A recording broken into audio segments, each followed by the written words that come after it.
Hello everyone, welcome back to our platform RNCC. तो आज का जो अपना सेशन रहने वाला है वो अगेन सेशन रहेगा किसके लिए? नोट सेट के लिए, जहाँ पर हम नोट सेट के प्री और मेंस के लिए अपन यहाँ पे प्रैक्टिस करेंगे। एमसीक्यू सेशन रखेंगे, अपन यहाँ पे स्लाइड जो है डिस्कशन रखेंगे टॉपिक्स का। और क्लासेज के अंदर जो भी एमसीक्यूज आपको सॉल्व कराए जाएंगे वो रहेंगे लास्ट 5 ईयर के प्रीवियस ईयर एमसीक्यू। ठीक है, कोई भी दूसरा सिंगल रैंडम एमसीक्यू आपको मैं नहीं सॉल्व करवाने वाला। लास्ट 5 ईयर के जो है प्रीवियस ईयर एमसीक्यू यहाँ पे सॉल्व करेंगे विद प्रॉपर डिस्कशन। जिसमें डिस्कशन की नीड होगी वहाँ पे डिस्कशन करेंगे। ठीक है, मगर एमसीक्यू सारे सारे कैसे रहने वाले हैं? लास्ट 5 ईयर एमसीक्यू रहने वाले हैं। और तो क्लास को जो है आपको जो अपने कलीग्स के साथ में शेयर भी करना है, ताकि जो है आप जो है उनको आप फीडबैक दे सको क्लास के लिए, और वो भी जो है आपके साथ में इस क्लास का जो है पार्ट बन सके। तो शुरू करते हैं आज के अपने सेशन को बिना किसी देरी के।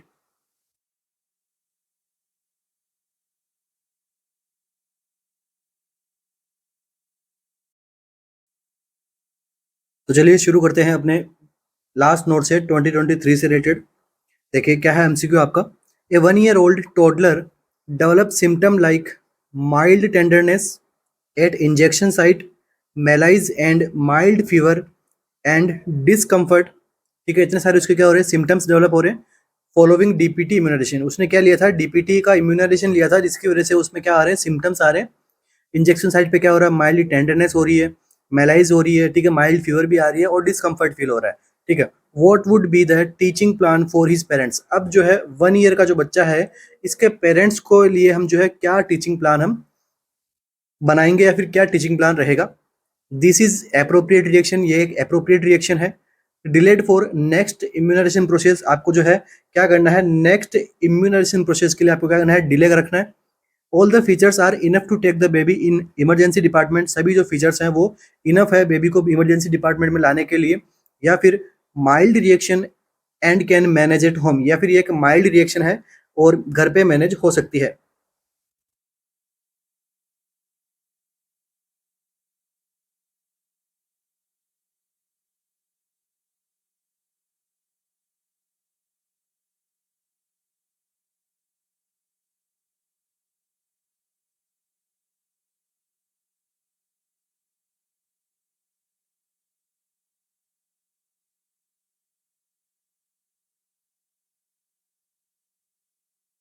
तो देखिए ये एक प्रकार की क्या है? अप्रोप्रिएट रिएक्शन है।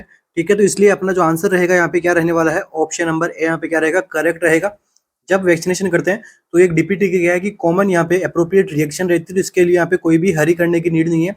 ना आपको इम्यूनेशन प्रोसेस को डिले करना है, ना आपको इमरजेंसी डिपार्टमेंट में लाना है। ठीक है, और ना आपको इसको मैनेज करने की नीड है होम पे। ठीक है, देखिए अब देखिए डीपीटी वैक्सीन किसके लिए काम में लेते हैं? तो देखो डीपीटी वैक्सीन, डी से क्या होता है? Diphtheria, pertussis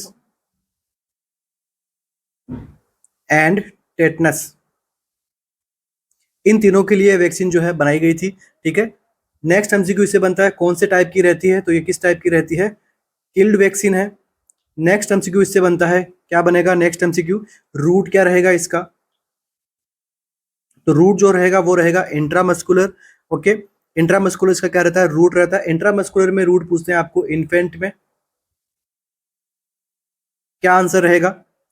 एंटीरियो lateral site.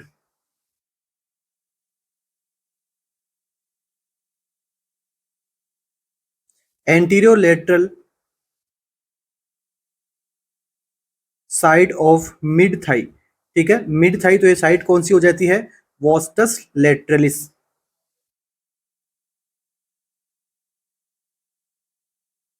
चलिए इसके बाद में इसका एमसीक्यू बनता है कि वॉल्यूम कितना रखते हैं अपन, तो क्या आंसर रहेगा? 0.5 ml आंसर रहेगा इसका।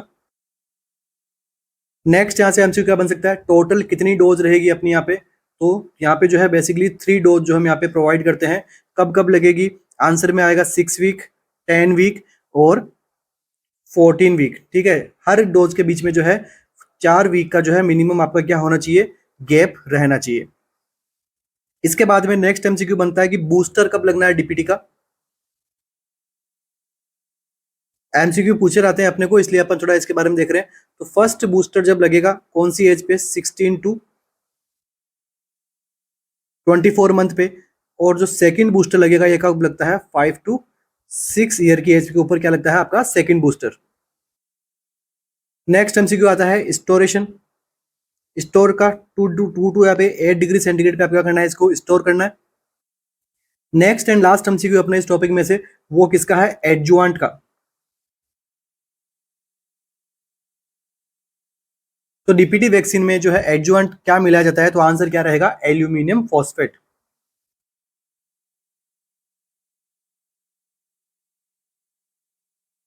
ठीक है, और एल्यूमिनियम फॉस्फेट अगर ऑप्शन में ना रहे तो नेक्स्ट ऑप्शन आपका क्या रहेगा, एल्यूमिनियम हाइड्रोक्साइड। तो ये दो यहाँ पे जो है इंपॉर्टेंट एमसीक्यू बनते हैं डीपीटी वैक्सीन से। ज्यादा जो है अपने को पढ़ने का यहाँ पे नीड नहीं है, इतना ही अपने को डीपीटी वैक्सीन से पूछा जाता है। और ये आपका लास्ट नोट सेट का, ठीक है, नोट सेट 2023 का एमसीक्यू है। Next MCQ, when inspecting a cardiovascular client the nurse note that he need to sit upright to breathe। एक कार्डियोवास्कुलर क्लाइंट को हम यहाँ पे इंस्पेक्ट कर रहे हैं और नर्स जो है वो नोट कर रही है कि उसको जो है अपराइट पोजीशन में बैठने की जरूरत है, नीड है, ताकि वो क्या कर सके, प्रॉपर तरीके से ब्रीथ कर सके। This behaviour is most indicative for, this behaviour is most indicative for, ये बिहेवियर आपको क्या इंडिकेट कर रहा है कि क्लाइंट को क्या हो चुका है, पेरिकार्डाइटिस हो चुका है, एंजाइटी है, कंजस्टिव हार्ट फेलियर है, या फिर एंजाइना है। तो यहाँ पे देखो एमसीक्यू में क्या बताया गया आपको कि क्लाइंट को प्रॉब्लम है यहाँ पे ब्रीथ करने में। ठीक है, तो इससे आप क्या समझ सकते हो, देखो अगर यहाँ पे पेरिकार्डाइटिस होता तो वहां पे तो क्या आपको देखने को मिलता, ठीक है, शार्प पेन फील होता क्लाइंट को। मगर यहाँ पे ऐसा कुछ आपको एमसीक्यू में नहीं मिला है, तो आपको एक कहाँ पे सजेस्ट कर रहा है, ऑप्शन नंबर सी की साइड में। ठीक है, तो ऑप्शन नंबर सी अपना क्या रहता है, करेक्ट आंसर रहेगा। सी अपना करेक्ट आंसर क्यों रहता है, देखिए कंजस्टिव हार्ट फेलियर, या फिर मैं केवल बात करूं हार्ट फेलियर की, तो इसके अंदर होता क्या है कि जो हार्ट होता है वो क्या रहता है, unable to pump enough blood to maintain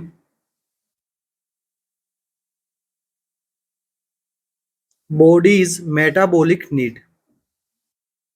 तो यहाँ पर जो है हार्ट जो है ब्लड को पूरी तरीके से पंप नहीं कर पाता अच्छे से, या फिर मैं कहूँ यहाँ पर क्या होता है, कार्डियक आउटपुट जो है बॉडी में क्या होता है, डिक्रीज हो जाता है। हार्ट से जो कार्डियक आउटपुट निकलता है वो क्या रहता है, डिक्रीज रहता है, जिसकी वजह से जो है बॉडी की मेटाबॉलिक नीड जो है पूरी नहीं हो पाती। इसके रीजंस जो है, इसके बाद में इसके जो साइन सिम्टम्स आते हैं वो रहते हैं अपने सिस्टमिक साइन सिम्टम और पल्मोनरी साइन सिम्टम। इससे जो है दो टाइप के साइन सिम्टम्स अपने निकलते हैं।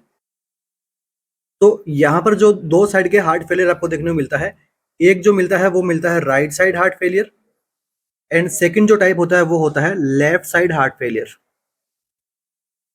तो देखिए यहां से सीधा सीधा अपना कॉन्सेप्ट है कि राइट साइडेड हार्ट फेलियर होगा तो इसका जो एविडेंट साइन सिम्टम है वो किससे रिलेटेड होगा, आपका सिस्टेमिक सर्कुलेशन में।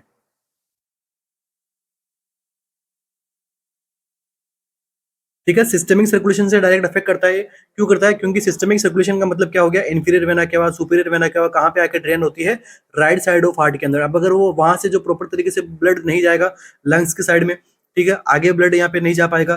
ठीक है, तो क्या होगा यहाँ पर, सिस्टमेटिक आपके जो सिस्टम अफेक्ट होंगे। ठीक है, वापस वहाँ पे ब्लड सप्लाई उनकी भी यहाँ पे डिस्टर्ब होगी, मेटाबॉलिक नीड सिस्टम्स की यहाँ पे पूरी नहीं हो रही है। तो जब कभी राइट साइड हार्ट का आपको एमसीक्यू पूछे, ठीक है, तो आपको डायरेक्टली किस पे जाना है, सिस्टमेटिक फेलियर के आपको साइन एंड सिम्टम्स बताने हैं। जब आपसे एमसीक्यू पूछा जाए लेफ्ट साइडेड हार्ट फेलियर का, तो आपको डायरेक्टली आपको जाना है कहाँ पे, पल्मोनरी सिस्टम।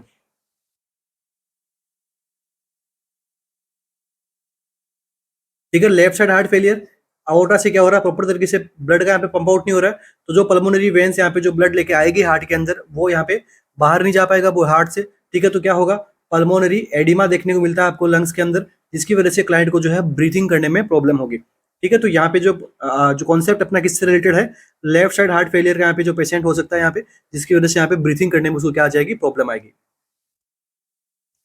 नेक्स्ट देखिए, ये जो प्रॉब्लम इसे हम क्या कहते हैं, कंजस्टिव हार्ट फेलियर। अगर देखिए नॉर्मल हार्ट है तो वहां पर जो है ब्लड वॉल्यूम के अंदर क्या रहेगा, ऑक्सीजन वगैरह ये सब रीच रहेगी, प्रॉपर तरीके से बॉडी में फंक्शन होता रहेगा। मगर देखिए हार्ट फेलियर जब होता है तब एक तो क्या होती है, कार्डिक आउटपुट कम होगा, कार्डिक आउटपुट कम होगा तो बॉडी की मेटाबॉलिक नीड भी क्या रहेगी, कम रहेगी, जिसकी वजह से क्या देखने को मिलेगा आपको,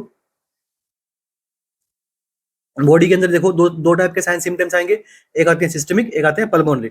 तो अपना जो यहाँ पे ब्रीथिंग प्रॉब्लम कहाँ से देखने को मिलेगी आपको, एक्सेस फ्लूइड जो है वो यहाँ पे लंग्स में जो है यहाँ पे एक्यूमुलेट होना स्टार्ट हो जाएगा, जिससे क्या होगा, शॉर्टनेस ऑफ ब्रीथ यहाँ पे शुरू हो जाएगी। साथ में सिस्टमेटिक के अंदर प्रॉब्लम क्या देखने को मिलेगी आपको, एडिमा देखने को मिलेगी, ठीक है। और क्या देखने को मिलेगा आपको, एनलार्ज्ड हार्ट चेस्ट कंजेशन, ठीक है, हार्ट के अराउंड भी क्या रहेगा, प्रॉब्लम होगी, वहां पर भी जो है फ्लूइड जो है वहां पे भर सकता है यहाँ पे। अब देखिए आपको यहाँ पे एक साइन एंड सिम्टम्स से रिलेटेड आपको एक इमेज दिखाई दे रही होगी स्लाइड पे। तो देखो सबसे पहले कॉन्सेप्ट जानना है, तो हमें ये देखना क्या है, जो राइट एंड लेफ्ट साइड के अंदर जो हार्ट फेलियर जो होता है, ठीक है, तो जो सबसे पहले हार्ट फेलियर किसमें देखने को मिलेगा, सबसे पहले हमेशा left side of heart failure के अंदर हमेशा देखने को मिलता है, कहाँ पे, लेफ्ट साइड में, ठीक है। तो यहाँ पर क्या होगा, जो पल्मोनरी जो वेन्स है वो उसका यहाँ पे प्रॉपर ड्रेन नहीं हो पाएगा, जिससे क्या होगा, लंग्स के अंदर क्या होगा, फ्लूइड भरेगा, ठीक है। और साथ में लंग्स के अंदर यहाँ पे पहले से फ्लूइड यहाँ पे ऑलरेडी जमा है, तो ये क्या कर देगा, फिर right side of heart failure को भी क्या कर देगा, फेल कर देगा। क्यों कर देगा, क्योंकि यहाँ से क्या हो रही है, पल्मोनरी आर्टरी निकल रही है, ठीक है, वो ब्लड लेके जाएगी, मगर लंग्स के पास में तो ऑलरेडी इसी का प्रॉपर तरीके से यहाँ पे भी क्या है, ब्लड यहाँ से जो है ड्रेन नहीं हो पा रहा है पूरी तरीके से, तो ये क्या करेगा, फिर यहाँ पर राइट साइड ऑफ हार्ट के ऊपर भी क्या डालेगा, प्रेशर डालेगा, जिससे क्या होगा, हार्ट फेल हो जाएगा, ठीक है। पहले कौन सा होगा, लेफ्ट साइड, उसके बाद में कौन सा होगा, राइट साइड। चलिए अब देखिए क्या क्या कंडीशन होती है। तो सबसे पहले हम बात करते हैं लेफ्ट साइड की। तो देखिए यूजुअली कॉज्ड बाय हाइपरटेंशन हो सकता है, कोरोनरी आर्टरी डिजीज की वजह से, या फिर कोई वल्वर डिफेक्ट की वजह से, ठीक है। देखो कम से कम टाइम के अंदर आपको जो है टॉपिक मुझे पढ़ाना है, क्योंकि इंपॉर्टेंट है। इसके बाद में देखो डिवाइड इनटू टू सब टाइप, दो सब टाइप के अंदर डिवाइड होता है, एक होता है सिस्टोलिक हार्ट फेलियर, दूसरा होता है डायस्टोलिक हार्ट फेलियर। चलिए यहाँ पे सिस्टोल में प्रॉब्लम और डायस्टोल में प्रॉब्लम होने की वजह से लेफ्ट साइड हार्ट फेल हो जाएगा। साइन एंड सिम्टम्स की हम बात करें, सबसे पहले क्या होता है, पल्मोनरी कंजेशन यहाँ पे देखने को मिलता है। पल्मोनरी कंजेशन मतलब फ्लूइड यहाँ पे इकट्ठा हो चुका है, जिसकी वजह से क्या होगा, कफ होगा। नेक्स्ट इंपोर्टेंट एमसीक्यू क्या बनेगा आपका, कि हार्ट फेल के अंदर, कंजस्टिव हार्ट फेल के अंदर कौन से साइन आपको कौन सा यहाँ पे लंग साउंड सुनाई देगा, तो आंसर क्या रहेगा अपना, क्रैकल। सीधा सीधा एमसीक्यू है, पूछते हैं। इसके बाद में नेक्स्ट एमसीक्यू जिससे बनेगा, साइन एंड सिम्टम्स जिससे बनेगा, कि पल्मोनरी जो है कंजेशन होता है कंजस्टिव हार्ट फेलियर में, तो स्पुटम कैसा देखने को मिलता है, तो पिंक टिंग स्पुटम आपको जो है देखने को मिलेगा। उसके बाद में क्या होता है, टेकिपनिया होगा, टेकिकार्डिया, फटीग, साइनोसिस भी देखने को मिलेगा, ठीक है। ऑटो कंजप्शन जो कैपेसिटी है वो भी यहाँ पे ब्लड की कम होगी, क्योंकि कार्डियक आउटपुट कम है, तो बॉडी को जो है ऑक्सीजन कैरिंग कैपेसिटी भी उसकी क्या रहेगी, कम रहेगी, ठीक है। उसके बाद में जो है एक्सेशनल डिस्निया जो है ये भी आपको देखने को मिलता है, ये होता है लेफ्ट साइड। अब लेफ्ट साइड फेल हो गया तो ये क्या करेगा, आपको राइट साइड के ऊपर प्रेशर राइज करेगा, तो उसके बाद में क्या होगा, राइट साइड भी फेल होगा। तो यहाँ पे और भी कोच क्या हो सकते हैं, वेंट्रिकुलर फेलियर यहाँ पे देखने को मिल सकता है, राइट साइड एमआई देखने को मिल सकता है, या फिर पल्मोनरी हाइपरटेंशन। आ गया ना अपना ये लेफ्ट साइड वाला कोच अपने को यहाँ पे देखने को मिलता है। इसके हम देखिए, right ventricle cannot empty cannot empty completely, may be secondary to pulmonary problems, ठीक है। जो है आपकी सीओपीडी की प्रॉब्लम की वजह से भी जो है क्लाइंट में हार्ट फेलियर जो देखने को मिल सकता है। अब देखिए राइट राइट वाले को मैंने क्या बताया था, सिस्टमिक। तो सिस्टमिक यहाँ पे साइन सिम्टम्स आएंगे, मतलब पेरिफेरली एडिमा देखने को मिलता है, एसाइटिस देखने को मिलता है, जुगुलर वेन डिस्टेंशन इंपॉर्टेंट है, वेट गेन होगा क्योंकि एडिमा है, फ्लूइड का रिटेंशन हो रहा है, साथ में इंक्रीज पेरिफेरल वेनस प्रेशर भी जो है आपको यहाँ पे इंक्रीज देखने को मिलेगा। नेक्स्ट यहाँ से एमसीक्यू बनता है कि इसका आप डायग्नोसिस कैसे करोगे। डायग्नोसिस करने के लिए आपको क्या क्या टेस्ट कर सकते हो, आप ईसीजी देख सकते हो, इको देख सकते हो। इसके बाद में नेक्स्ट एमसीक्यू जहां से बनता है वो बनता है बीटा टाइप नाइट्रियूरेटिक पेप्टाइड, या फिर इसको हम शॉर्ट में क्या कहते हैं, बीएनपी। तो बीएनपी यहाँ पे क्या रहेगा, अपना डायग्नोस्टिक क्राइटेरिया रहेगा अपन डायग्नोसिस करने के लिए। चलिए इसके बाद में क्या है, नेक्स्ट आपसे पूछते हैं कि पोजीशन कौन सी देनी है। तो यहाँ पे पोजीशन आप जो है कौन सी प्रोवाइड कराओगे, हाई फॉलोअर पोजीशन। क्योंकि देखो एमसीक्यू के अंदर ही आपको जो है पेशेंट जो है सीटिंग अपराइट कर रहा है ब्रीथिंग लेने के लिए, ताकि आपको हाई फॉलोअर पोजीशन यहाँ पे प्रोवाइड करनी है। और सेकंड प्रायोरिटी में क्या देना है आपको, ऑक्सीजनेशन आपको प्रोवाइड करवाना है। चलिए next MCQ, on psychiatric interview a patient had the following sample. एक साइकेट्रिक इंटरव्यू कर रहे हैं अपने किसी पेशेंट से, और वो जो है पेशेंट जो है इस प्रकार के सैंपल दे रहा है अपने को, है मैं पे रे day is a sample for. ये जो है किस टाइप का जो साइन सिम्टम्स होते हैं, फिर इस टाइप की जो लैंग्वेज जो शो कर रहा है अपने को, तो ये क्या है, नियोलॉगिज्म है, क्लैंग एसोसिएशन है, डिरेलमेंट है, या फिर लूजनिंग ऑफ एसोसिएशन है। क्या रहेगा अपना यहाँ पे आंसर। साइकेट्रिक इंटरव्यू में एक पेशेंट है जो फॉलोइंग सैंपल बता रहा है कि है मैं पे रे डे, तो ये किस प्रकार के सैंपल शो हो रहे हैं यहाँ पे।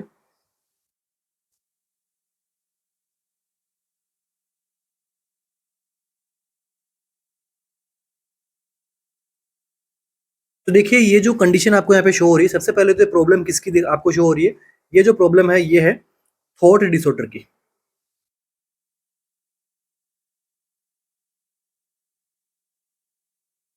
थॉट डिसऑर्डर की ये कंडीशन है। अब इसके अंदर क्या होता है देखिए, इसके अंदर जो है जो थॉट प्रोसेस के अंदर फॉर्मेशन में आइडिया जो फॉर्मेशन के अंदर भी प्रॉब्लम देखने को मिल सकती है, प्रोग्रेशन में भी प्रॉब्लम देखने को मिल सकती है और कंटेंट लेवल में भी जो है प्रॉब्लम देखने को मिल सकती है। तो कितनी कौन कौन सी टाइप की आपको प्रॉब्लम देखने को मिलेगी, तो देखिए एक होती है ऑटिस्टिक थिंकिंग,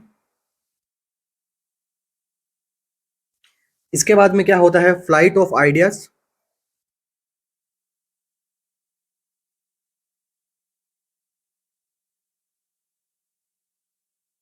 नेक्स्ट आपको क्या देखने को मिलता है थॉट ब्लॉकिंग,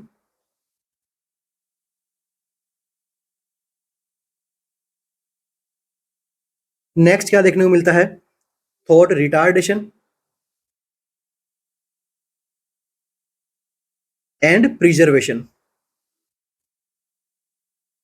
नेक्स्ट क्या है incoherence, next word salad, next hypochondriasis, इसके बाद में क्या देखने को मिलता है एसोसिएशन लूजनेस,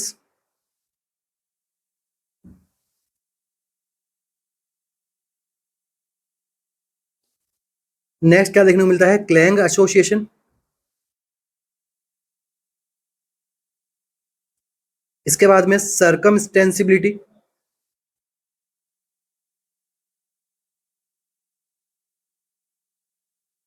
नेक्स्ट जो है टेंजेंसिएबिलिटी,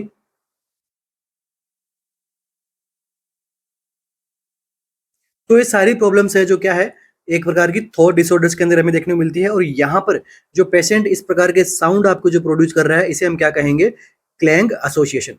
तो इस एमसीक्यू का आंसर क्या रहेगा क्लैंग एसोसिएशन। तो इस क्लैंग एसोसिएशन के अंदर पर्सन क्या करता है ऐसे वर्ड्स को प्रोनाउंसिएट करते हैं जो यहाँ पे क्या देखने को मिले उनका कोई मीनिंग नहीं है। सबसे पहले तो मीनिंगलेस होते हैं ये, ठीक है, और सुनने में कैसे लगते हैं ये सेम लगते हैं सारे के सारे, ठीक है। प्रोनाउंसिएशन इनका जो सेम रहता है मगर एग्जिस्टेंस ऐसे वर्ड्स का नहीं देखने को मिलता है, इसलिए जो है इसे हम क्या कहेंगे क्लैंग एसोसिएशन। कौन कौन सी कंडीशन में देखने को मिलता है तो आंसर आपका क्या रहेगा स्किजोफ्रेनिया के अंदर,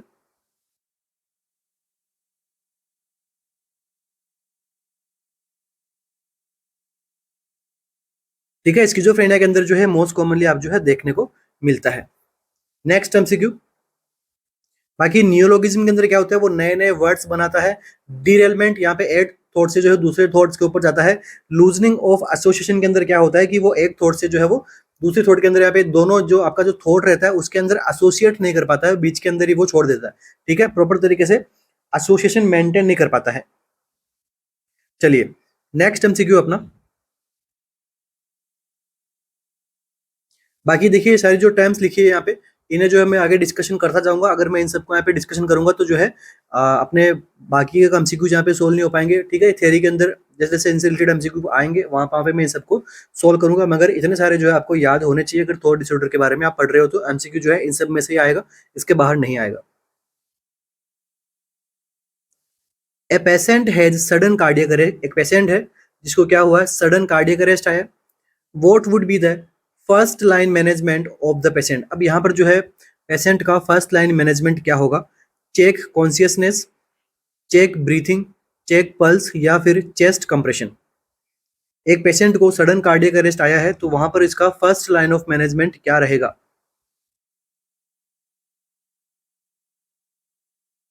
तो देखिए सारे के सारे एमसीक्यूज मैं अगेन आपको रिमाइंडर दे देता हूँ, सारे के सारे एमसीक्यू कौन से हैं चल रहे हैं अभी नोट सेट से रिलेटेड, ठीक है। लास्ट 5 ईयर के एमसीक्यूज में आपको सोल्व करवा रहा हूँ, जहां से आपको आगे आने वाले एमसीक्यूज की जो आपका नेक्स्ट एग्जाम है नोट सेट 6.0 वहां पर इन टॉपिक्स में से खूब सारी संभावनाएं है कि आपको आगे देखने को मिलेंगे ही मिलेंगे, 100% संभावनाएं हैं, ठीक है। तो देखिए सबसे पहले आपको क्या करना है, आपको क्या पूछा है फर्स्ट लाइन मैनेजमेंट क्या रहेगा जब कभी आपको एक पेशेंट जो है सडन कार्डियक अरेस्ट का मिले। आपको क्या करना है सबसे पहले उसका कॉन्शियसनेस का लेवल जो है आपको असेस करना है, ठीक है। कॉन्शियसनेस का असेस करोगे कैसे करोगे, पेशेंट को जो है आप चेक कर सकते हो, ठीक है, पेशेंट को आप पूछ सकते हो आर यू ओके, इस टाइप के जो है अपने स्टेटमेंट रहेंगे, तो उससे जो है कॉन्शियसनेस का लेवल जो है आपको यहाँ पे पता लगेगा। अगर यहाँ पे किसी प्रकार का कोई रेस्पॉन्स नहीं रहता है, तो फिर हम क्या कर सकते हैं, इमरजेंसी मेडिकल सर्विसेज के लिए कॉल कर सकते हैं, ईएमएस के लिए यहाँ पे कॉल कर सकते हैं। ठीक है, अब इसका भी दो यहाँ पे क्राइटेरिया रहता है। अगर यहाँ पे पेशेंट एडल्ट है तो पहले आप क्या कर दो, कॉल कर दो। अगर पेशेंट जो है पीडियाट्रिक है, बच्चा है, तो पहले यहाँ पे जो है 5 साइकिल ऑफ सीपीआर देना है आपको, उसके बाद में क्या करना है आपको, कॉल करना है। ठीक है, दोनों गाइडलाइंस है, इसके बारे में आपको पता होना चाहिए। एडल्ट के लिए पहले कॉल, बाद में सीपीआर देना शुरू कर दो, और बच्चा है तो पहले एक बार साइकिल दे दो, 5 साइकिल दे दो सीपीआर की 2 मिनट्स के अंदर अंदर, उसके बाद में जो है कॉल कर दो। ठीक है, तो ये क्या है, इमरजेंसी मेडिकल सर्विस के अंदर। ठीक है, सेकेंड एक्शन करना है आपका। चलिए अब देखो आगे आपको और क्या करना है, नेक्स्ट आपको असेस करना है। असेस, नेक्स्ट स्टेप बता रहा हूं मैं आपको, continue step, assess the circulation.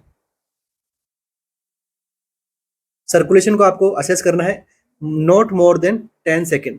ठीक है, not more than 10 second, 10 second से ज्यादा टाइम आपको सर्कुलेशन असेसमेंट के लिए नहीं लेना है। सर्कुलेशन की साइड जो है एडल्ट में, पीडियाट्रिक में और बच्चों के अंदर जो है अलग अलग होती है। वो जो मैं आपको सीपीआर का टॉपिक पढ़ाऊंगा वहां पर मैं आपको डिस्कस कर दूंगा। ठीक है, नहीं तो अपना टॉपिक जो है काफी लेंथी हो जाएगा। मैं जस्ट अभी आपको केवल स्टेप्स बता रहा हूँ, स्टेप्स के अकॉर्डिंग हमें सीपीआर कैसे देना है। नेक्स्ट आपको क्या करना है, अगर आपको यहाँ पे पल्स नहीं मिली है, तो जो पेशेंट को क्या करो, एकदम फर्म सरफेस के ऊपर सुपाइन जो है उसको लेटा दो। उसके बाद में क्या करना है, इंटरलॉक करने अपने हैंड्स को।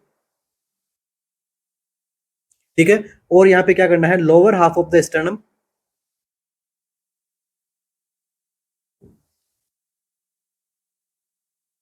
के ऊपर हमें क्या करना है, हैंड का प्लेसमेंट करना है, हमें क्या करना है, जो है कंप्रेशन स्टार्ट करना है।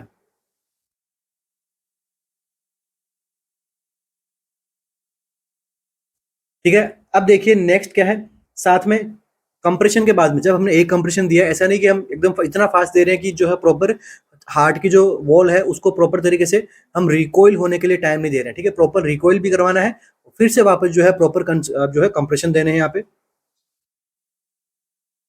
इसके बाद में जो है 30 कंप्रेशन के बाद में हमें क्या करना है, एयरवे को यहाँ पे प्रॉपर तरीके से इतने टाइम तक हमें एस्टेब्लिश कर देंगे। हमें क्या करना है बाद में, यहाँ पे जो है ब्रीथिंग प्रोवाइड करनी है। ठीक है, हमें क्या करनी है, ब्रीथिंग प्रोवाइड करनी है। तो एयरवे को क्या करेंगे, एस्टैब्लिश करने के लिए कौन सी टेक्निक यूज में आनी चाहिए, तो आंसर क्या रहेगा, हेड टिल्ट,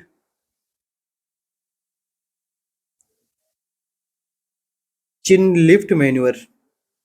और अगर वहां पे कोई एक्सीडेंट केस है, आपको लगता है कि वहां पे सर्वाइकल इंजरी हो चुकी है, तो वहां पर आपका आंसर क्या रहेगा, जो थ्रस्ट मैन्यूअर। नेक्स्ट एमसीक्यू पूछते हैं कि इन्फेंट के लिए कंप्रेशन वेंटिलेशन रेशियो कितना होता है, तो 3:1। और यही अगर आपको पूछ ले एडल्ट के लिए और चाइल्ड्स के लिए, तो ये कितना होता है, 5:1। चलिए next MCQ, which of the following child has low risk for sudden infant death syndrome. कौन से चाइल्ड के लिए जो है लो रिस्क है सडन इन्फेंट डेथ सिस्टम, यहाँ पे फॉलोइंग ऑप्शंस में से देखिए, child lying on the back, has history of previous child has sudden infant death syndrome, child lying on abdomen, या फिर child sleeping in side lying position. कौन से child के लिए लो रिस्क होगी SIDS के लिए।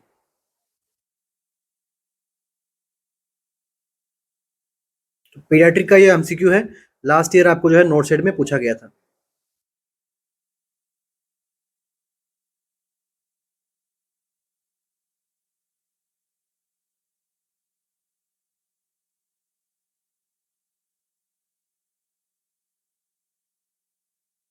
तो देखिए यहाँ पर जो अपना करेक्ट आंसर रहेगा वो रहने वाला है ऑप्शन नंबर ए। ठीक है, अगर कोई बच्चा अपने बैक साइड के ऊपर लाइंग डाउन है, तो उसको जो है सडन इन्फेंट डेथ सिंड्रोम होने की यहाँ पे चांसेस काफी कम है।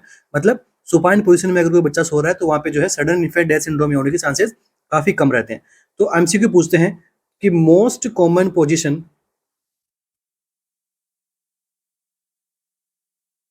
कॉज SIDS, ऐसी कौन सी पोजीशन है जो मोस्ट कॉमन रहती है सडन इन्फेंट डेथ सिंड्रोम के लिए, तो आंसर क्या रहेगा, प्रोन पोजीशन।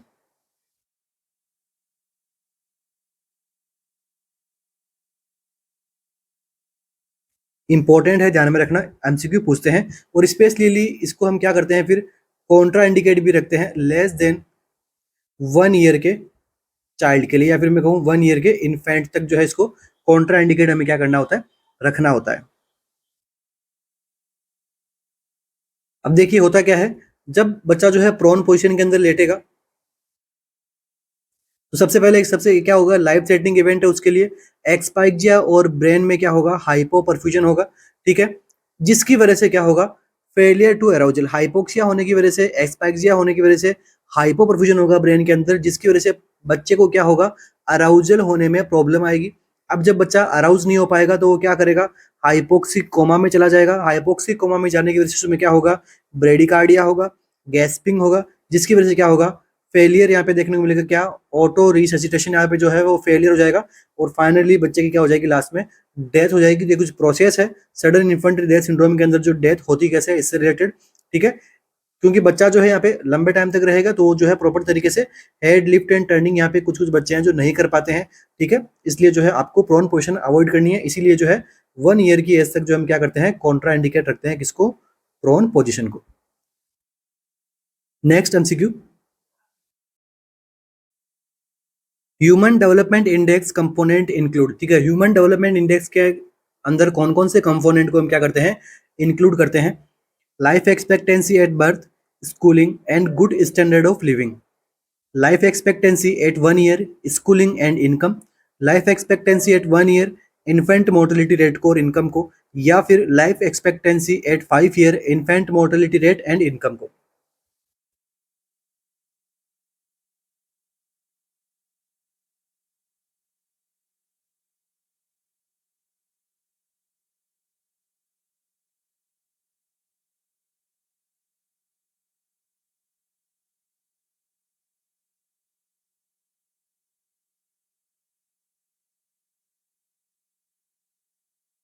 क्या आंसर रहेगा अपना, ह्यूमन डेवलपमेंट इंडेक्स के बारे में पूछा गया है।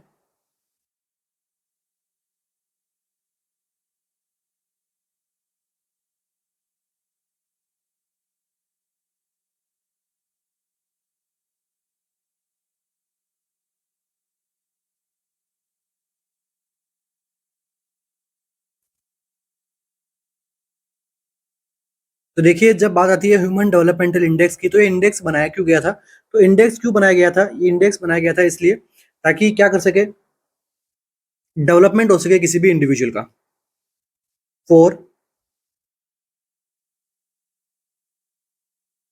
Development of individual. अब इंडिविजुअल का डेवलपमेंट होगा तो क्या होगा, उनकी जो सोसाइटी के अंदर जो उनकी वेलबींग है वो क्या होगी, और ज़्यादा अच्छी होती रहेगी, ठीक है, तो इस वजह से जो है वो ह्यूमन डेवलपमेंट इंडेक्स बनाया गया था। अब इस इंडेक्स के अंदर कौन कौन से कंपोनेंट होते हैं, तो देखो किसी भी यहाँ पे ह्यूमन डेवलपमेंट इंडेक्स को देखने के लिए उसमें 3 कंपोनेंट यहाँ पे मेजर होते हैं, कौन कौन से, लाइफ एक्सपेक्टेंसी एट बर्थ होता है उसके अंदर, उसके बाद में उसकी स्कूलिंग देखी जाती है साथ में। अब ये दोनों होने की वजह से क्या है कि गुड स्टैंडर्ड ऑफ लिविंग कैसा है उसका, ये सब चीज़ें हम उसके अंदर देखते हैं। अब जब वेल बींग होगा अगर कोई पर्सन, तो उससे क्या मदद मिलेगी उसको, एक तो वहाँ पे उसको क्या मिलेगी, पर्पजफुल लाइफ मिलेगी उसको जीने के लिए,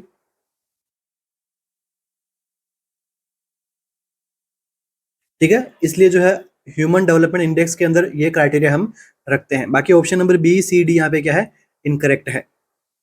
और नेक्स्ट एमसीक्यू बनता है कि ह्यूमन डेवलपमेंट इंडेक्स को जो है वो दिया किसने था, को किसने इसको प्रिपेयर्ड किया था, ह्यूमन डेवलपमेंट इंडेक्स को किसने प्रिपेयर किया था, आंसर में क्या रहेगा, यूएनडीपी। यूएनडीपी क्या है, यूनाइटेड नेशन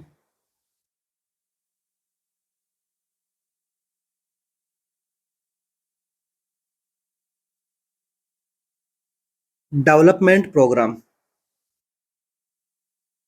इन्होंने इसको क्या किया था, प्रिपेयर किया था। इसके अंदर हम क्या देखते हैं, life expectancy, education and per capita income यहाँ पे इससे होती है, एजुकेशन अगर मिलेगी तो उसकी जो है स्कूलिंग एजुकेशन से उसकी पर कैपिटा इनकम की भी वहाँ पे डिसाइड हो जाती है कि किस प्रकार की स्कूल है, ठीक है, और स्टैंडर्ड ऑफ लिविंग, अगर पर कैपिटा इनकम अच्छी रहेगी तो उसकी जो है स्टैंडर्ड ऑफ लिविंग भी यहाँ पे क्या रहेगी, अच्छी रहेगी। तो देखिए कंपोनेंट कौन कौन से होते हैं ह्यूमन डेवलपमेंट इंडेक्स को, क्या होता है कि जब आप स्लाइड देखते हो तो वो जल्दी अच्छे से कैच हो पाते हैं अपने ब्रेन में। ठीक है, तो इसलिए जो है आपको कोशिश करता हूँ मैं जितना पॉसिबल है कि मैं आपको इमेज दिखा दिखा के पढ़ाऊँ, क्योंकि कम टाइम है अपने पास में और आपको अच्छे से अच्छा आपको कंटेंट प्रोवाइड करवाना है इसलिए। देखिए यहाँ पे क्या क्या होता है, ह्यूमन डेवलपमेंट इंडेक्स के अंदर 3 कंटेंट होते हैं, सब कंपोनेंट होते हैं। फर्स्ट वन यहाँ पे health, education and living standard, majorly 3 है। इसके बाद में हेल्थ के अंदर आप क्या देखोगे, लाइफ एक्सपेक्टेंसी एट बर्थ, हमेशा आपको लाइफ एक्सपेक्टेंसी ऑफ बर्थ देखनी है, 1 ईयर नहीं करेक्ट करना है। नेक्स्ट एजुकेशन में क्या होगा, expected year of education, schooling उसका क्या है, साथ में मीन ईयर ऑफ स्कूलिंग कितना होता है, इससे आपको पता लगता है कि एजुकेशन कितना है किसी भी कंट्री से रिलेटेड। नेक्स्ट क्या है, living standard, gross national income per capita कितनी है किसी भी कंट्री की, तो उससे क्या होता है, उनका लिविंग स्टैंडर्ड पता लगता है।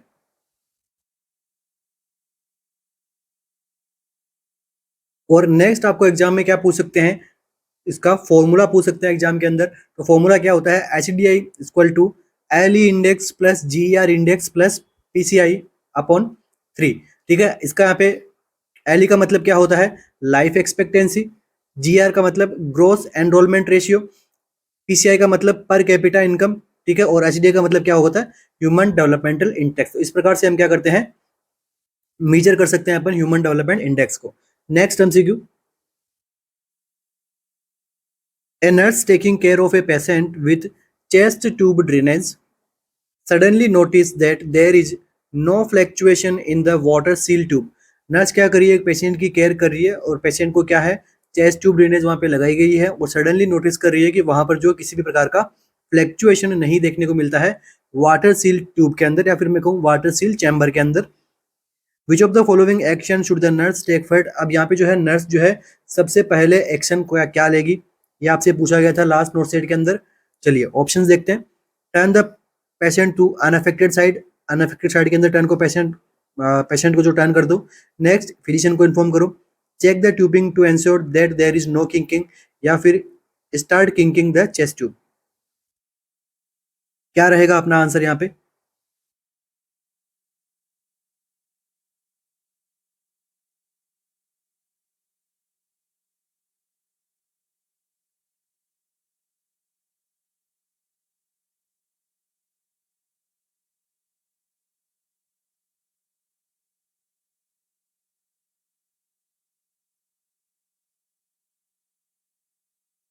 क्या रहेगा अपना यहाँ पे आंसर।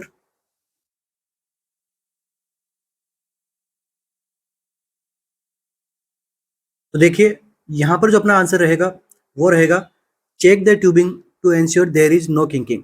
सबसे पहले आंसर क्या रहेगा अपना, प्रायोरिटी नर्सिंग प्रायोरिटी क्या रहेगी, फर्स्ट टाइम यहाँ पे, ठीक है, सबसे पहले फर्स्ट आपसे पूछा गया है तो चेक द ट्यूबिंग, ट्यूबिंग को आपको चेक करना है कि कहीं पे ट्यूबिंग के अंदर किसी प्रकार का किंकिंग तो नहीं हो गया, ठीक है, कहीं ऑब्स्ट्रक्शन तो नहीं हो गया, वो आपको क्या करना है, चेक करना है। तो देखिए ये इसके अंदर हम क्या करते हैं, चेस्ट ट्यूब ड्रेनेज सिस्टम है, तो यहाँ पे चेस्ट ट्यूब का हम क्या करते हैं, एप्लीकेशन करते हैं, और इस ड्रेनेज सिस्टम को जो है और किस नाम से हम जानते हैं, एग्जाम में ऑप्शन में आपको देखने को मिल सकता है ब्लाउ ड्रेन। ठीक है, ब्लाउ ड्रेन भी अगर ऑप्शन में रहे तो आपको यहाँ पे घबराना नहीं है, आराम से जो है आपको उसका पता लगाना कि ये क्या है, पढ़ा रखा है अपने आरएनसीसी के अंदर पढ़ा है, क्या होता है चेस्ट ट्यूब ड्रेनेज सिस्टम को हम क्या कहते हैं, ब्लाउ ड्रेन। अब ये जो है कौन कौन सी कंडीशन में यूजफुल आता है, तो न्यूमोथोरिक्स, हीमोथोरिक्स, ठीक है, ड्राई भी आता है वेट भी आता है, दोनों टाइप के जो है ड्रेन देखने को मिलते हैं, ड्राई भी देखने को मिलता है और वेट भी देखने को मिलता है। तो न्यूमोथोरिक्स में भी काम आ जाता है, हीमोथोरिक्स में भी काम आ जाता है, प्लूरल इफ्यूजन के अंदर भी काम आता है। और एक एग्जाम में एमसीक्यू जो है इससे भी देखने में बहुत ज्यादा देखने को मिलता है। अब देखो एमसीक्यू क्या पूछते हैं, प्लेसमेंट।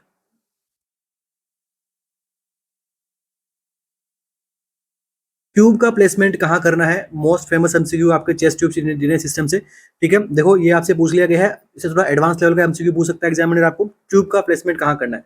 तो फर्स्ट अगर न्यूमोथोरेक्स है तो एयर कैसी रहती है, हल्की रहती है, तो न्यूमोथोरेक्स के लिए ट्यूब का प्लेसमेंट कहाँ करोगे, second and third intercostal space के अंदर। नेक्स्ट अगर एमसीक्यू आपसे पूछ ले कि हाइड्रोथोरेक्स हो गया है या फिर हीमोथोरेक्स है, तब ट्यूब का प्लेसमेंट कहाँ पे करना है, तो आंसर क्या जाएगा, एट्थ और नाइन्थ इंटरकोस्टल स्पेस के अंदर। इंपॉर्टेंट है, नोट डाउन करते जाइएगा। ठीक है, ऐसा कोई भी टॉपिक मैं आपको नहीं पढ़ाऊंगा जो एग्जाम के अंदर इंपॉर्टेंट जो है नहीं रहेगा। अब देखिए इसके जो है 3 चैम्बर रहते हैं इसके अंदर, एक रहता है collection chamber, water seal chamber, वो अभी हम इमेज के अंदर देखेंगे। चलिए, तो ये देखिए यहाँ पे क्या है, लेफ्ट साइड यहाँ पे जो है, यहाँ पे जो क्या है कि जो सपोज हम बात करते हैं हीमोथोरेक्स की हम बात करते हैं, तो यहाँ पे जो है हीमोथोरेक्स के लिए ड्रेन डाला गया है, ठीक है। तो ये ड्रेन इस टाइप का जो आपका क्या रहता है, चैम्बर रहता है, इसे अपन क्या कहते हैं, इसके अंदर 3 चैम्बर होता है। एक होता है कलेक्शन चैम्बर, जहाँ पर अपन फ्लूइड को कलेक्ट करते हैं, दूसरा होता है वाटर सील चैम्बर, ठीक है, थर्ड वन होता है क्या, सक्शन चैम्बर, ठीक है। इसे पे कंटिन्यू सक्शन यहाँ पे होता रहता है। इस स्लाइड से मैं क्या एमसीक्यू बताऊंगा आपको, इस स्लाइड से मैं आपको 2-3 एमसीक्यू बताऊंगा। फर्स्ट वन हम बात करते हैं कलेक्शन चैम्बर की। तो यहां से क्या एमसीक्यू बनेगा, यहां करना है आपको नोटिफाई टू फिजिशियन या फिर हेल्थ केयर प्रोवाइडर को क्यों करना है, अगर 70 to 100 ml per hour fluid जो है वो एक्सक्रिएट हो रहा है या फिर मैं कहूँ एक्सपेल आउट हो रहा है इसमें से, तो आप क्या करना है, नोटिफाई करना है हेल्थ केयर प्रोवाइडर को, ठीक है। तो यहाँ पे 70 टू 100 ml फ्लूइड जो है पर आवर आ रहा है, तो आपको क्या करना है, नोटिफाई करना है एससीपी को। इसके बाद में अगर यहाँ पे ब्राइट रेड ब्लीडिंग हो जाए, ब्राइट रेड फ्लूइड मिले, तब भी आपको क्या करना है, नोटिफाई करना है हेल्थ केयर प्रोवाइडर को। ये बात किसकी कर रहा हूं मैं, कलेक्टिंग चैम्बर की। नेक्स्ट एमसीक्यू जो बनेगा आपका वो कहां से बनेगा, वाटर सील चैम्बर से।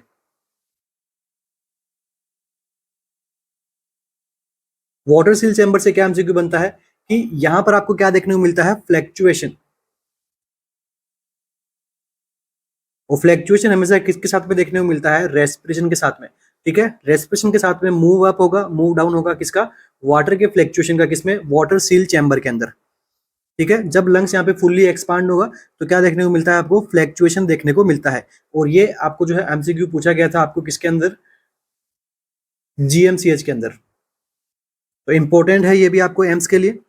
नेक्स्ट जो आपको यहाँ पे फ्लैक्चुएशन देखने को मिल रहा है, ये किस टाइप का रहना चाहिए।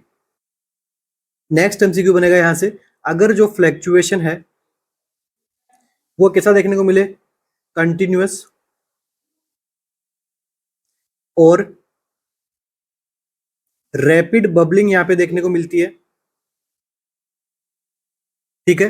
तो इससे आपको क्या समझना है कि वहां पर कोई ना कोई क्या हो रहा है, एबनॉर्मल फाइंडिंग है। और एबनॉर्मल फाइंडिंग में क्या देखने को मिलता है, एयर लीकेज। तो ये एग्जाम एमसीक्यू बनता है आपका किससे, वाटर सील चैम्बर से। तो एमसीक्यू ये भी बनता है कि भाई कंटिन्यूअस नहीं होनी चाहिए, तो कैसी होनी चाहिए, इंटरमिटेंट बबलिंग होनी चाहिए।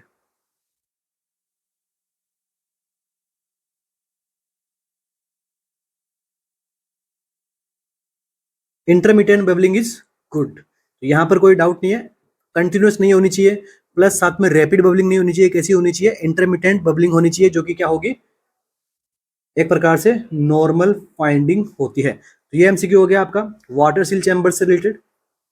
नेक्स्ट एमसीक्यू आपका हम बात करेंगे सक्शन कंट्रोल चैम्बर से। तो ये जो एमसीक्यू अभी तक हमने देख लिए थे, कलेक्टिंग चैम्बर के एमसीक्यू देख लिए और वाटर सील चैम्बर के एमसीक्यू देख लिए। नेक्स्ट जो एमसीक्यू बनेगा वो बनेगा सक्शन कंट्रोल चैम्बर से।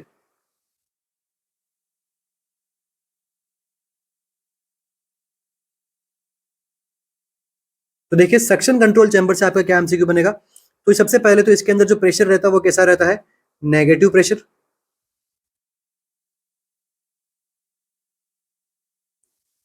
इस चैम्बर के अंदर आपको क्या मिलता है, वाटर को आपको क्या करना होता है, इसके अंदर फिल करना होता है। कितना सेंटीमीटर तक करोगे, आंसर क्या रहेगा, 20 सेंटीमीटर तक आपको क्या करना है, वाटर को फिल करना है। तभी जो है इसके अंदर यहाँ पे प्रॉपर तरीके से हमें डिजायर्ड सक्शन को यहाँ पे क्या कर पाएंगे, हम अचीव कर पाएंगे।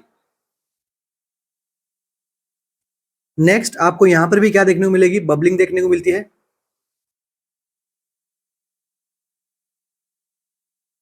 यहां से भी सेम एमसीक्यू बनता है, अगर कांस्टेंट बबलिंग देखने को मिलती है, ना फास्ट है ना स्लो है, कांस्टेंट है बबलिंग, मतलब क्या है, नॉर्मल है। और अगर यहाँ पे बबलिंग आपको रैपिड मिलती है, वो कैसी हो जाएगी, अब नॉर्मल हो जाएगी। तो आप क्या करना है, हेल्थ केयर प्रोवाइडर को इंस्ट्रक्ट करना है इसके लिए। चलिए सारे एमसीक्यूज हमने स्लाइड के अंदर ही डिस्कस कर लिए हैं। नेक्स्ट जो भी आपको इमेज शो हो रही है, ये क्या इमेज है, मीडिया एक्सटर्नल चेस्ट ट्यूब।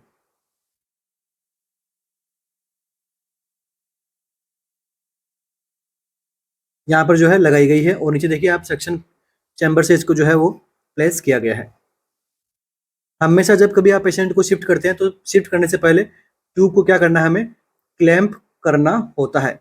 यह भी आपको ध्यान में रखना नर्सिंग केयर से रिलेटेड। तो इस इमेज के अंदर भी आपको क्लियरली दिखाई दे रहा है कि जो अपर साइड है वो किसके लिए है, एयर को रिमूव करने के लिए, मतलब second and third intercostal space.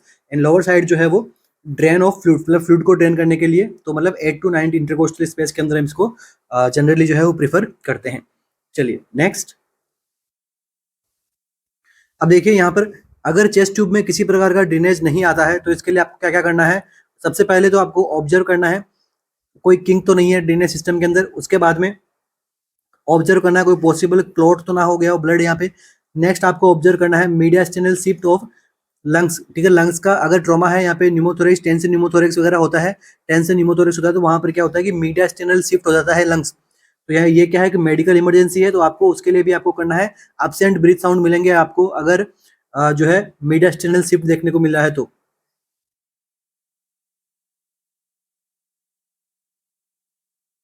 Important है इसलिए थोड़ा इसको थोड़ा टाइम दे रहा हूँ मैं इस टॉपिक को। नेक्स्ट देखिए, अगर सेकंड ऑप्शन चेस्ट ट्यूब अगर डिस्क्लोज हो गई है तो क्या करना है, इमीडिएटली अप्लाई करना है प्रेशर को। सबसे पहले notify the health care, notify the, ये तो अगर ट्यूब यहाँ पे ड्रेनेज नहीं आ रहा है तब का है। डिस्क्लोज के अंदर क्या करना है, आपको इमीडिएटली अप्लाई करना है प्रेशर को। अगर ट्यूब जो है चेस्ट से डिस्क्लोज हो गई है तो वहां पर क्या करना है, नेगेटिव प्रेशर हमें मेंटेन करना है बिल्कुल। तो वहां पे क्या करोगे, अप्लाई करोगे प्रेशर के, ठीक है, जहां पे इंसेशन साइड था वहां पे। और ट्रेकेस्टोमी के अंदर अलग होता है, ट्रेकेस्टोमी के अंदर उसको क्लोज नहीं करना है, उसको हमें डायलेट करके रखना है ताकि पेशेंट का जो ऑक्सीजन जो है उसको मिल सके, एयरवे उसको मेंटेन रख सके। दोनों यहाँ पे एमसीक्यू में अलग अलग कॉन्सेप्ट है। चलिए, इसके बाद में जो है ओकलजीव गोज ड्रेसिंग कर देनी है आपको ऑप्शन में अगर मिलता है तो। ठीक है, इसके बाद में देखो last notify the health care provider. Next, substantial increase in bright red in system अगर आए आपके पास में तो क्या करना है, वाइटल्स लेने हैं, मॉनिटर करना है ड्रेनेज को, assess patient cardio pulmonary status देखने हैं, अगेन आपको नोटिफाई करना है हेल्थ केयर प्रोवाइडर को। तो ये 3 टाइप के एमसीक्यू जो आपको नर्सिंग केयर से रिलेटेड आपके अंदर यहाँ से पूछे जाते हैं एग्जाम में। नेक्स्ट एमसीक्यू, और ये इमेज किसकी है, चेस्ट ट्यूब ड्रेनेज सिस्टम की आपकी क्या है, इमेज है। और नेक्स्ट ये क्या है, इन सभी के यहाँ पे क्या पार्ट्स के नेम बताए गए हैं आपको। वाटर सील चैम्बर है, कलेक्शन चैम्बर है, मैंने इन सब के बारे में आपको बता दिया। एयर लीक का मॉनिटर कहाँ पे देखने को मिलेगा, ठीक है। पेशेंट कनेक्टर जो ट्यूब्स जो है पेशेंट्स के कहाँ पे आके कनेक्ट होगी, ठीक है। ड्राई सेक्शन कंट्रोल रेगुलेटर कहाँ पे प्रेजेंट होता है, ठीक है। और वॉल सेक्शन जो है कहाँ पे प्रेजेंट रहता है, ठीक है। जो वॉल से सेक्शन जो आपका जो वॉल लगी रहती है वहाँ पे येलो कलर की, ठीक है, उसके अंदर क्या आता है, येलो कलर लाइन के अंदर क्या रहता है, सेक्शन रहता है, ठीक है। नेगेटिव जो एयर रहती है तो उससे क्या होता है, सक्शनिंग के अंदर यहाँ पे हेल्प मिलती है। चलिए next MCQ, which of the following is the first priority assessment in CPR. CPR के अंदर फर्स्ट प्रायोरिटी असेसमेंट क्या होगा, chest compression, check breathing, check airway या फिर चेक कॉन्शियसनेस। ये एमसीक्यू मैंने पहले भी आपको पढ़ा रखा है। तो यहाँ पर जो अपना आंसर क्या रहेगा, वो रहेगा ऑप्शन नंबर डी, कॉन्शियसनेस आपको हमेशा पहले चेक करनी है। Which of the following finding is suggestive an abnormal reading in a 4 hour old newborn. एक 4 hour ओल्ड न्यूबॉर्न है तो उसके लिए कौन सी फाइंडिंग को यहाँ पे हम abnormal रीडिंग मानेंगे। प्लेटिलेट काउंट 2 लाख है उसके पास में, डब्ल्यूबीसी काउंट जो है 17,000 है, हीमोग्लोबिन जो है 18 ग्राम पर डीएल है, और ब्लड ग्लूकोज लेवल जो उसका कितना आ रहा है 30 mg पर डीएल।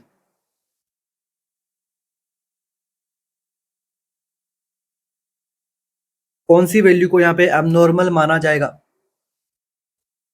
तो देखो, डब्ल्यूबीसी काउंट के लिए आप सभी का जो माइंड यहाँ पे कंसर्न हो रहा होगा, मगर डब्ल्यूबीसी काउंट जो है यहाँ पे न्यूबॉर्न के अंदर यहाँ पे थोड़ी हाई देखने को मिलती है अपने को, ठीक है।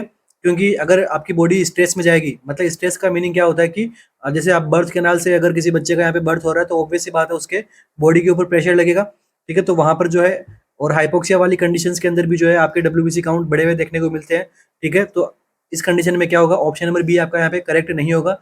हीमोग्लोबिन जो यहाँ पे नॉर्मल है, प्लेटलेट काउंटिंग भी यहाँ पे नॉर्मल है, आंसर क्या जाएगा करेक्ट, ब्लड ग्लूकोज लेवल, ठीक है। तो ब्लड ग्लूकोज लेवल जो अपना यहाँ पे करेक्ट आंसर जाएगा, क्योंकि यहाँ पे क्या है वो बिलो नॉर्मल है, ठीक है। तो हमें क्या करना होगा, उसको ब्रेस्ट फीडिंग करवानी होगी बच्चे को, ताकि जो है ग्लूकोज लेवल को हम क्या कर सके, मेंटेन कर सके, ठीक है। तो ऑप्शन नंबर डी क्या रहेगा यहाँ पे करेक्ट आंसर रहेगा। चलिए, patient left femoral popliteal bypass grafting surgery has been done. एक पेशेंट में क्या किया गया है, left femoral popliteal bypass grafting यहाँ पे सर्जरी की गई है।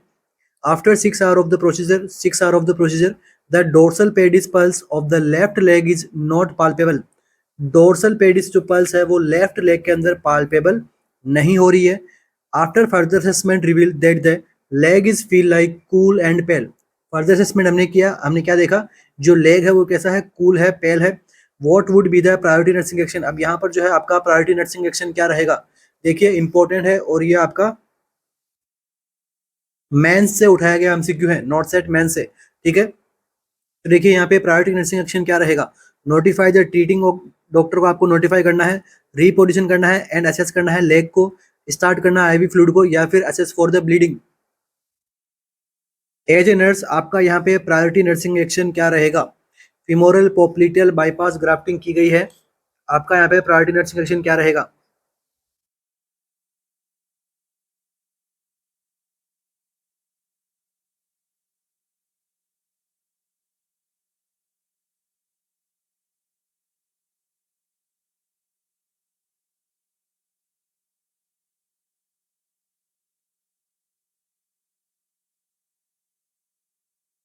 तो देखिए यहाँ पे अपना जो बेस्ट आंसर रहेगा वो रहेगा reposition and reassess the leg.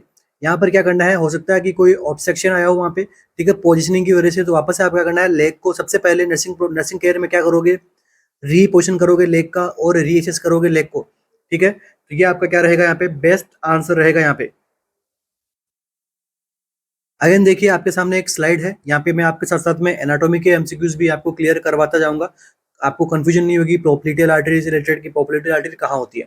देखिए ये आपका क्या है, फीमोरल आर्टरी।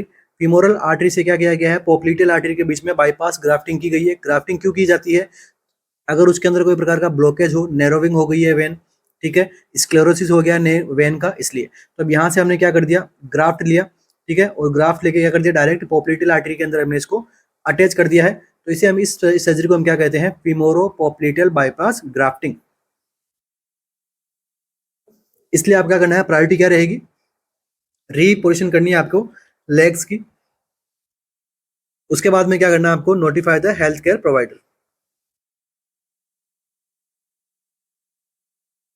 चलिए next MCQ, while preparing the medicine the nurse by mistakenly had needle stick injury। जब हम एक मेडिकेशन प्रिपेयर कर रहे हैं एक पेशेंट के लिए, और तो उसको क्या हो गया, नर्स को बाय मिस्टेकनली यहाँ पे नीडल स्टिक इंजरी हो गई है। For which disease post exposure prophylaxis measure is not required. कौन सी डिजीज के लिए पोस्ट एक्सपोजर प्रोफाइल एक्सिस यहाँ पे रिक्वायर नहीं होगी, hepatitis B, hepatitis C, tetanus या फिर HIV। तो देखिए यहाँ पर देखो क्या हो रहा है, हेपेटाइटिस बी, हेपेटाइटिस सी और HIV, तीनों ही कंडीशन में इन्हें तीनों को ही मिलके हम क्या कहते हैं, सीरो पॉजिटिव, ठीक है। या फिर मैं कहूँ वायरल मार्कर्स हम टेस्ट करवाते हैं, तो वायरल मार्कर में यहाँ पे क्या देखने को मिला है, पॉजिटिव, मतलब HBsAg है इस पेशेंट को, और हेपेटाइटिस सी HCV है, और इसको HIV भी हो सकता है पेशेंट को। तो इन तीनों कंडीशन के अंदर अगर नीडल स्टिक इंजरी या फिर मैं कहूँ इसको NSI होती है, तो इस कंडीशन में हमें post exposure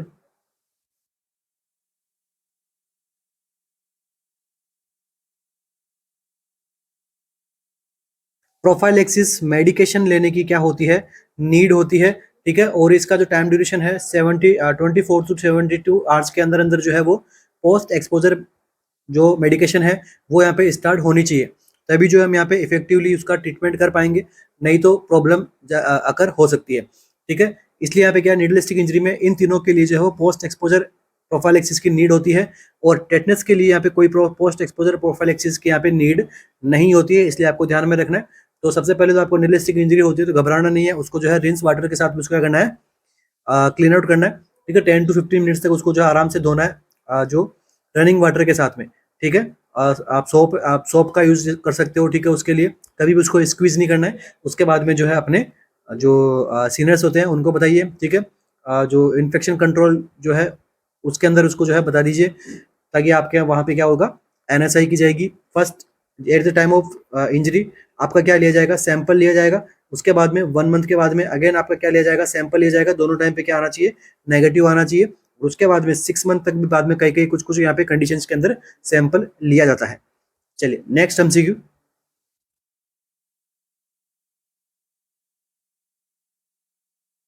A 34-week woman admitted in labor room with complaint of abdominal pain। एक 34-week woman है, लेबर रूम के अंदर एडमिटेड है, कंप्लेंट कर रही है एब्डोमिनल पेन को।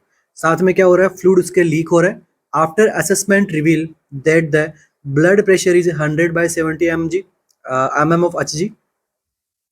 ब्लड प्रेशर कितना उसका 100/70 है, और पल्स रेट उसका 86 बीट पर मिनट है। एंड मेम्ब्रेन इज रेप्चर, साथ में उसको क्या हो गया, मेम्ब्रेन भी क्या हो गया, रेप्चर हो गया है। What is the priority nursing action. अब इस कंडीशन के अंदर प्रायोरिटी नर्सिंग एक्शन क्या रहेगा, इसका असेस करना है फीटल हार्ट रेट को, क्वांटिटी ऑफ एमनियोटिक फ्लूइड कितना बाहर निकला है उसको असेस करना है, या फिर check colour and odour of amniotic fluid. Amniotic fluid की आपको जो है कलर और ऑर्डर को देखना है, या फिर begin the labour process immediately, labour process के लिए इमीडिएटली स्टार्ट कर दो। क्या आंसर रहेगा यहाँ पे।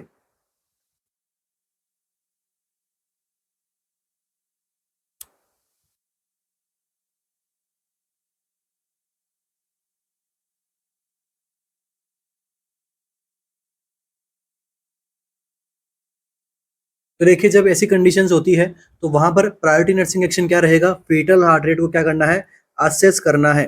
ठीक है, फीटल हार्ट रेट के लिए आप क्या करना है, असेस करना है। ठीक है, वहां पर क्या देखने को मिल सकता है आपको, लेट डिसल्टेशन आपको देखने को मिल सकता है। ठीक है, वेरिएबल डिसल्टेशन देखने को मिल सकता है। अगर कॉर्ड से यहाँ पे कंप्रेशन हो रहा है तो वहाँ पे प्लेसेंटल इंसफिशियंसी की वजह से लेट डिसल्टेशन देखने को मिल सकता है। तो बेसिकली पॉइंट क्या है आपका कि फीटल हार्ट रेट को असेस करना है। ओके, अगर फीटल हार्ट रेट नॉर्मल है तो आगे आप क्या करना है, हेल्थ केयर प्रोवाइडर को आपको जो भी वहाँ पे ऑब्स्टेट्रिशियन है उसको आपको क्या करना है, इन्फॉर्म करना है। उसके बाद में देखो यहाँ पे लेबर प्रोसेस इमीडिएटली स्टॉप जो है इमीडिएटली प्रोसेस में नहीं करना है। क्यों नहीं करना है, क्योंकि अभी तो क्या है, लेटेंट फेज वगैरह वो सब चीजें शुरू होगी, लेटेंट, एक्टिव एंड ट्रांजिशन। तो ट्रांजिशन फेज के अंदर आते आते क्या करना होता है, फिर बाद में लेबर प्रोसेस के लिए हमें इमीडिएटली ट्रांजिशन के अंदर भी नीड नहीं है। ट्रांजिशन की भी यहाँ पे कुछ कंडीशन में 2 to 3 आवर्स तक जो है ट्रांजिशन फेज भी चल सकती है। अगर मैं बात करूँ प्रीमी ग्रेविडा की, ठीक है, तो यहाँ पे 8 to 10 सेंटीमीटर का डायलेशन होना चाहिए ट्रांजिशन फेज के अंदर। ठीक है, और मल्टी ग्रेविडा के अंदर भी 8 to 10 सेंटीमीटर डायलेशन यहाँ पे रिकमेंड रहता है। तो ट्रांजिशन फेज के अंदर हम जो है वो प्रोसेस स्टार्ट कर सकते हैं। और ट्रांजिशन के बाद के अंदर जो सेकंड फेज होती है वहां पर क्या होती है, डिलीवरी होती है। तो यहाँ पर इमीडिएटली करने का कोई नीड नहीं है। जो है कलर और ऑर्डर यहाँ पे देखने का कोई नीड नहीं है, क्योंकि 34 वीक पे है। हम यहाँ पे ये जरूर देख सकते हैं कि उसके लंग सर्फेक्टेंट जो है वो उसका रेशियो क्या है। ठीक है, आयरस रेशियो जो है वो कितना होना चाहिए वो हम यहाँ पे देख सकते हैं। लंग्स प्रॉपर तरीके से मेच्योर है नहीं है। और साथ में क्या कर सकते हैं अपन, स्टेरॉइड दे सकते हैं क्या, लंग्स मेच्योर करने के लिए बेटामेथोसन, डेक्सामेथोसन। ठीक है, इनको आप जो है प्रोवाइड करवा सकते हो। चलिए वो थोड़ा कॉन्सेप्ट अपना अलग है, आगे एमसीक्यू आएंगे उन सबको हम पढ़ेंगे। यहाँ तक आपकी प्रायोरिटी क्या होनी चाहिए, असेस फीटल हार्ट रेट, या फिर यहाँ पे अगर फीटल हार्ट साउंड भी होता तो उसको भी आपका करना है, यहाँ पे करेक्ट करना है। A new nurse is caring for an adolescent in trauma unit who has injuries secondary to a motor vehicle accident। जिसको क्या हुआ है, इंजरीज हुई है मोटर व्हीकल एक्सीडेंट से। The nurse has started blood transfusion start किया गया है। आफ्टर 30 मिनट वो देख रही है client complaints of nausea, headache, chills and muscle stiffness. ठीक है, आफ्टर 30 मिनट जो है वो वापस से रिसर्च कर रही है। वहां पर उसको क्या मिला है, क्लाइंट क्या कर रहा है, कंप्लेंट कर रहा है, नोजिया हो रहा है, हेडेक हो रहा है, मसल स्टिफनेस। और यहाँ पे इंपॉर्टेंट जो साइन है मैं लिख रहा हूँ यहाँ पे, बैक पेन। क्योंकि ऐसी कंडीशन के अंदर क्या देखने को मिलता है, एक्यूट रीनल फेलियर देखने को मिलता है, जिसकी वजह से क्लाइंट में बैक पेन भी देखने को मिल सकता है। एग्जाम के अंदर एमसीक्यू के अंदर ऐड हो सकता है line. An observing nurse should determine that the an observing nurse, ठीक है, अगर आप वहां पे एक ऑब्जर्विंग नर्स हो, should determine that the new nurse intervened appropriately when the new nurse took which action first। अब जब आप ऑब्जर्विंग नर्स हो, वहां पे आपने डिटरमाइन किया है, देखा है ऑब्जर्व करके कि जो न्यू नर्स है वो अप्रोप्रिएटली एक्शन किया है उसने, तो कौन सा एक्शन ऐसा होगा जो उस कंडीशन के अंदर अप्रोप्रिएट होगा। ठीक है, एकदम इजी एमसीक्यू, कुछ नहीं पूछा है, सिंपल सा एमसीक्यू है, बस थोड़ा लैंग्वेज के अंदर थोड़ा लेंथी कर दी यहाँ पे। ऑब्टेन करने हैं वाइटल साइन को, call the primary health care provider, flush the infusion tubing with normal saline and restart the blood करना है, या फिर स्टॉप द ट्रांसफ्यूजन। तो यहाँ पर आप सभी का आंसर ऑलरेडी करेक्ट ही होगा, क्योंकि सबसे पहले अगर यहाँ पे ट्रांसफ्यूजन रिएक्शन होती है तो हमें क्या करना है, स्टॉप करना होता है ट्रांसफ्यूजन को, उसके बाद में स्टॉप करना है ट्रांसफ्यूजन को, उसके बाद में उसको जो है डिस्कार्ड नहीं करना है, जो भी ब्लड बैग होगा।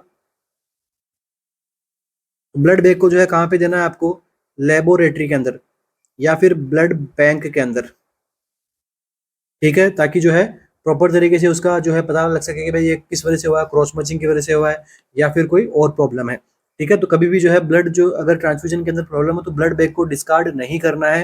ठीक है, कहाँ भेजना है, उसको वापस ब्लड बैंक में देना है।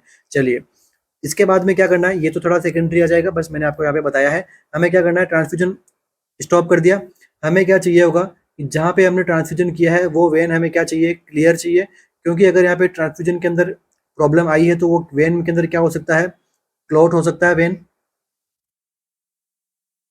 इस वजह से हमें क्या करना है, नॉर्मल सलाइन के साथ में इन्फ्यूजन स्टार्ट करना है। ये आपका नॉर्मल रूटीन में भी होना चाहिए। ब्लड ट्रांसफ्यूजन होने के बाद में आपको कौन सा फ्लूइड देना है, आंसर क्या रहेगा, नॉर्मल सलाइन। ब्लड ट्रांसफ्यूजन के अंदर कोई प्रकार की रिएक्शन हो गई है, कौन सा फ्लूइड देना है, नॉर्मल सलाइन, ताकि वेन को ओपन कर सके। चलिए, दोनों इंपॉर्टेंट वर्क हो गए। इसके बाद में जो आप क्या कर सकते हो, हेल्थ केयर प्रोवाइडर को आप यहाँ पे कॉल कर सकते हो। ये दोनों चीजें जो है वो साथ साथ में होनी चाहिए अगर आप यहाँ पे एज ए टीम की तरह काम कर रहे हो। नहीं तो फिर आपको क्या करना है, यहाँ पे नॉर्मल सलाइन के लिए आपको लाइन का एक्सेस लेना है और फिर बाद में आपको जो है कॉल करना है हेल्थ केयर प्रोवाइडर को। जितने के बाद में क्या है कि आपके पास में ड्रग्स वगैरह प्रोवाइड करने के लिए आपके अंदर जो है लाइंस बची रहेगी। नहीं तो फिर एक वेन तो आपका ऐसे ही क्लोट हो जाएगा, तो फिर आपको रिकैनुलाइजेशन करने के लिए आपको फिर से दूसरी लाइन लेनी पड़ेगी। इसलिए वो सारी प्रोसेस को अवॉइड करने के लिए हमें क्या करना है, ये सब चीज़ें हमें फॉलो करनी है। बाकी वाइटल साइन तो जो है स्टार्ट के 15 मिनट के अंदर जो है आपको लेने होते हैं। 30 मिनट तो काफ़ी लंबा टाइम हो गया, और इसलिए हम जो क्या करते हैं, ब्लड को स्टार्टिंग के टाइम पे क्या करते हैं, स्लो ट्रांसफ्यूज करते हैं। ओके, ये